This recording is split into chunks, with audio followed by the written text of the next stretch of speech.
அன்புள்ள மாணவர்களே, இன்று நாங்கள் எக்ஸலிலே ஃபில்டர் காண்பது எவ்வாறு, ஒரு டேட்டா பேஸில் உள்ள ரெக்கார்ட்ஸ்களை ஃபில்டர் செய்வது எவ்வாறு. ஃபில்டர் எனும்போது என்ன? வடிகட்டுதல். நான் இங்கே டேட்டா பேஸ் ஒன்றை உருவாக்கியிருக்கிறேன். பாருங்கள் மாணவர்களே, name, sex, age, status, town, income, இதிலே 16 டேட்டாக்களை கொடுத்துருக்கிறேன். கவனிங்கள் மாணவர்களே, name, sex, age, status, town, income. Okay, இப்போ எனக்கு தேவை இந்த டேட்டா பேஸில் உள்ள ரெக்கார்ட்ஸ்களை. உங்களுக்கு தெரியும், இதை சொல்வது ஃபீல்ட் நேம், இதை சொல்வது ரெக்கார்ட்ஸ், ஏதாவது ஒரு ரெக்கார்ட்ஸ், கில்ஸ் ரெக்கார்ட்ஸ், பாமாட ரெக்கார்ட்ஸ், பீட்டாட ரெக்கார்ட்ஸ், இதை ரெக்கார்ட்ஸ் என்று நாங்கள் சொல்லுவோம். இப்போது எனக்கு தேவை செக்ஸ் வைஸாக ஃபில்டர் பண்ணித்தா என்றால் நீங்கள் செய்ய வேண்டியது செலக்ட் செய்ய வேண்டும். முதலாவது செலக்ட் செய்து டேட்டாக்குள் சென்று ஃபில்டரை செலக்ட் செய்யும் போது இவ்வாறு தோன்றும். இப்போது நான் கொடுக்கிறேன், பாருங்கள் மாணவர்களே. ஷார்ட் பண்ணுங்கள், நீங்கள் கொடுக்கலாம், தேவை என்றால் கொடுக்கலாம், இல்லாவிட்டால் மேலே மட்டும் தா. ஓகே, இங்கே வந்துருக்கிறது பாருங்கள். இந்த மேலிலே நான் இங்கே செலக்ட் செய்கிறேன், மெரிட் பண்ணவர்களை மாத்திரம் தா. ஓகே, அன்மெரிட்டை நாங்கள் இல்லாமல் செய்கிறேன். இப்போது பாருங்கள், 3 பேர் தான் இருக்கிறார்கள். மேல் இருக்க வேண்டும், அதிலேயும் மெரிட் இருக்க வேண்டும். இப்போது நான் செலக்ட் செய்கிறேன், களம்பில் உள்ளவர்களை மாத்திரம் தா, அவை மற்றவர்களை ஓஃப் பண்ணு. இப்போது பாருங்கள், ஒருவர் மாத்திரம் இருக்கிறார். அப்போ நான் இங்கே 3 ஃபீல்ட் நேம்களை ஃபில்டர் பண்ணியிருக்கிறேன். முதலாவது செக்ஸ், இரண்டாவது ஸ்டேட்டஸ், மூன்றாவது டவுன். நன்றாக கவனிங்கள் மாணவர்களே. இப்போது நாங்கள் தேவையில்லை என்று சொன்னால், அதாவது பழைய நிலைமைக்கு நாங்கள் போக வேண்டும் என்றால் இதை கிளியர் பண்ணலாம். கிளியர் பண்ணும்போது இவ்வாறு தோன்றும். ஆனால் ஃபில்டர் கொமாண்டை ஓஃப் பண்ணால்தான் ஃபில்டர் அடையாளம் என்ன செய்யும்? மறையும். மீண்டும் ஒரு முறை செய்து காட்டுகிறேன், பாருங்கள் மாணவர்களே. நீங்கள் முதலாவது டேட்டா பேஸினை செலக்ட் செய்ய வேண்டும். நான் 16 ரெக்கார்ட்ஸ்களை மாத்திரம் வைத்துக்கொண்டு செய்து காட்டுகிறேன். ஒரு 1000 2000 ரெக்கார்ட்ஸ்களை நீங்கள் இன்புட் செய்து அதனை நீங்கள் ஃபில்டர் பண்ணுற சந்தர்ப்பங்கள் ஏற்படலாம்.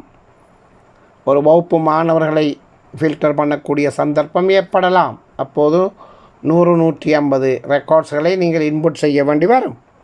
இப்போது நான் மீண்டும் செய்து காட்டுகிறேன், பாருங்கள் மாணவர்களே.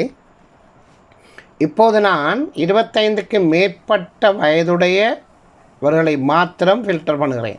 ஆகவே நாங்கள் ஃபில்டருக்குள் செல்ல வேண்டும். இதிலே நாங்கள் ஏஜை செலக்ட் செய்து 25க்கு மேற்பட்டவர்களை நான் என்ன செய்ய வேண்டும்? ஆஃப் செய்ய வேண்டும். மற்றதை என்ன செய்ய வேண்டும்? ஆன் பண்ண வேண்டும். இப்போது ஓகே பண்ணி பாருங்கள், இவ்வளோ பேர் இருக்கிறார்கள். எல்லோரும் 25 வயதுக்குட்பட்டவர்கள். இப்போது நான் செலக்ட் செய்கிறேன், பாருங்கள் மாணவர்களே. அன்மெரிட், மெரிடை ஓஃப் பண்ணுகிறேன். ஆகவே அன்மெரிட் எத்தனை பேர் இருக்கிறார்கள்? 3 3 6 8 பேர் இருக்கிறார்கள். இப்போது நான் செலக்ட் செய்கிறேன், மூன்றாவது கண்டிஷன், களம்பில் உள்ளவர்களை மாத்திரம் தா. ஆகவே ஜஃப்னாவையும் களம்பையும் நான் ஓஃப் பண்ணிவிட்டு களம்பை மாத்திரம் ஆன் பண்ணி வைக்கிறேன். கிளிக் பண்ணுகிறேன். இப்போது களம்பிலே 2 பேர் மாத்திரம் இருக்கிறார்கள்.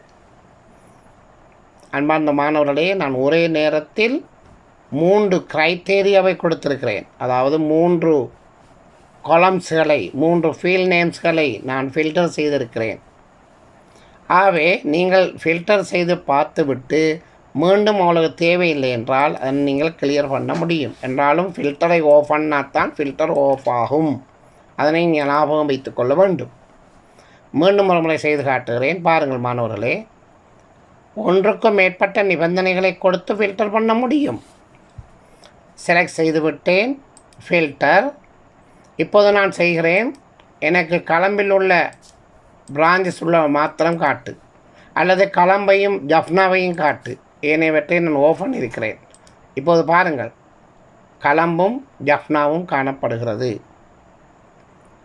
இப்போது நான் இன்கம்மிலே கொடுக்க போகிறேன். 5000 ரூபாய்க்கு சம்பளம் மேலே பொருளை மாத்திரம் காட்டு. ஆகவே நான் மற்றதில் என்ன செய்ய வேண்டும்? ஓஃப் பண்ண வேண்டும். தேவையென்றால் நீங்கள் இந்த பாரை எடுத்து செலக்ட் செய்ய முடியும். இப்போது பாருங்கள், ஓகே. இப்போது எத்தனை பேர் இருக்கிறார்கள்? 2 பேர் மாத்திரம்தான் இருக்கிறார்கள். ஒருவர் மேரீட், ஒருவர் அன்மேரீட். அவருக்கு வயது ஒரு ஆளுக்கு 25, மற்றவருக்கு 15. 2 பேரும் ஆண்கள். எம் செக்ஸிலே எம், அலி, அருள். இப்போது உங்களுக்கு தெரியும், கிளியர் பண்ணினால் ஆட்டோமேட்டிக்காக என்ன செய்யும்? எல்லா பழைய டேட்டாக்களும் வந்துவிடும். நீங்கள் ஃபில்டர் செய்தவற்றை காப்பி செய்து வேறொரு இடத்தில் வைத்து கொள்ளவும் முடியும், அல்லது வேறொரு சீட்டில் வைத்து கொள்ளவும் முடியும். அது உங்களுடைய தேவையை பொறுத்து அமையும். மீண்டும் ஒரு முறை செய்து காட்டுகிறேன். இப்போது நான் 2 டவுன்களை செய்து காட்டினேன். மேரிட் அன்மேரிடை செய்து காட்டினேன்.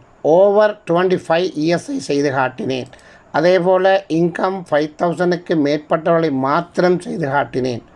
நீங்கள் ஒரே நேரத்தில் ஒன்றுக்கும் மேற்பட்ட க்ரைட்டேரியாவை கொடுத்து ஃபில்டர் பண்ண முடியும் என்பதை ஞாபகத்தில் வைத்து கொள்ளுங்கள். இப்போது நான் ஃபில்டர் பண்ணியிருக்கிறேன். இப்போது எனக்கு தேவை அன்மேரிட். ஆகவே மேரிடை ஓப்பன் பண்ணுகிறேன். அன்மேரிடை மாத்திரம் கிளிக் பண்ணுகிறேன். ஆகவே அன்மேரிடாக வந்திருக்கிறார்கள். இப்போது எனக்கு தேவை ஜஃப்னாக்கள் மாத்திரம். ஆகவே நான் மற்றத்தையெல்லாம் என்ன செய்கிறேன்? ஓப்பன் பண்ணுகிறேன். அல்லது ஜஃப்னாவும் களமும் தேவை, பதிலையும் கண்டியும் தேவையில்லை என்றால் அவர் இருவரையும் நான் ஓப்பன் பண்ணியிருக்கிறேன். இப்போது பாருங்கள் மாணவர்களே, இதுக்குள்ளே 5000க்கு மேற்பட்ட ஒருவரை நான் செலக்ட் செய்ய வேண்டுமாக இருந்தால் நான் இங்கே இன்கமுக்குள் சென்று நான் 5000க்கு உட்பட்டவர்களை அழித்து விடுவதன் மூலம் இதனை நான் செலக்ட் செய்ய முடியும். இப்போது யார் இருக்கிறார்கள்? ஒருவர் மாத்திரம் இருக்கிறார். ஆகவே எங்களுக்கு தேவையாக இருந்தால் இவரை நாங்கள் செலக்ட் செய்து வேறு காப்பி பண்ண முடியும். அது உங்களுடைய தேவையை பொறுத்து நீங்கள் செய்ய வேண்டிய ஒரு இது. யார்? அருள். இவர் தான் அன்மேரிட், கலம்பு பிரான்ச்சை சேர்ந்தவர்.